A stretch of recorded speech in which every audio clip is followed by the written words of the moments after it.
நம்ம சேனல் வந்து தொடர்ந்தப்பலாம் நீங்கள் வீடியோக்களை பார்க்க நினச்சிங்க இதுவரை நம்ம சேனலை சப்ஸ்கிரைப் பண்ணுங்க. சப்ஸ்கிரைப் பண்ணிங்க. கீழே பெல் சிம்பல் இருக்கும், அதையும் கிளிக் பண்ணிங்க. சரி, வாங்க நம்ம வீடியோக்குள்ளே போகலாம். வணக்கம் நண்பர்களே.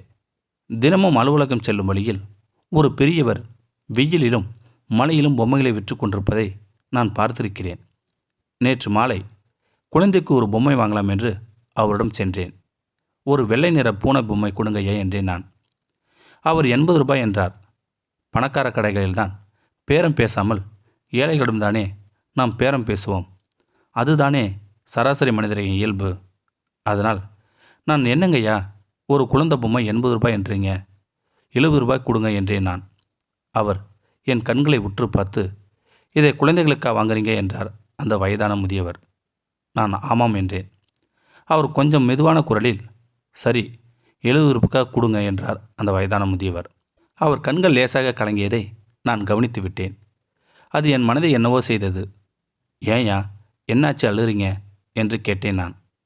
ஒன்றும் சார் என்றார் அந்த வயதான முதியவர். நான் மீண்டும் மீண்டும் வற்புறுத்தி கேட்க அவர் மெதுவாக சொல்ல ஆரம்பித்து விட்டார். என் பெயர் ஆவுடையப்பன், வயது 77. என் மனைவியின் பெயர் பார்வதி, வயது 73. எங்களுக்கு 6 குழந்தைகள். மிகவும் ஏழ்மையான குடும்பம்தான்.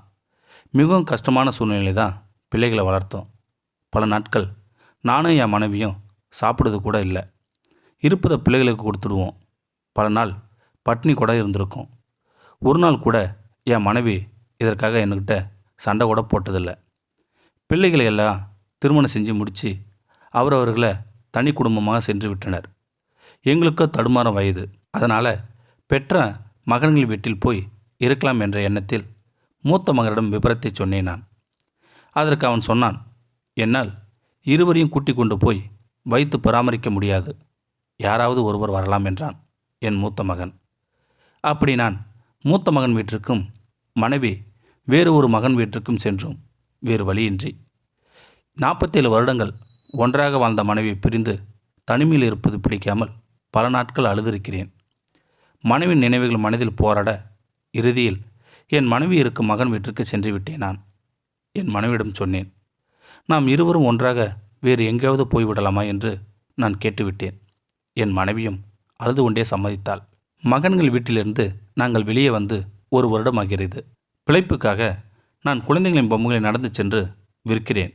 தினமும் 80 ரூபாய் முதல் 100 ரூபாய் வரை லாபம் கிடைக்கும். இதை வைத்து கொண்டு ஜீவனாம்சம் செய்து கொண்டுள்ளோம். இப்போது எனக்கு வயது 77 ஆகிறது. எப்போது வேண்டுமானாலும் நான் இறந்து போகலாம். ஆனாலும் வரும் 100 ரூபாய் வருமானத்தில் கொஞ்சம் மிச்சம் பிடித்து சேமிக்கிறேன். அது எங்கள் மரண செலவிற்கு. என் பிள்ளைகளுக்கு எந்த செலவும் தொந்தரவு கூட தரக்கூடாது என்று அதை என் மனைவியிடம் கொடுத்து வைக்கிறேன்.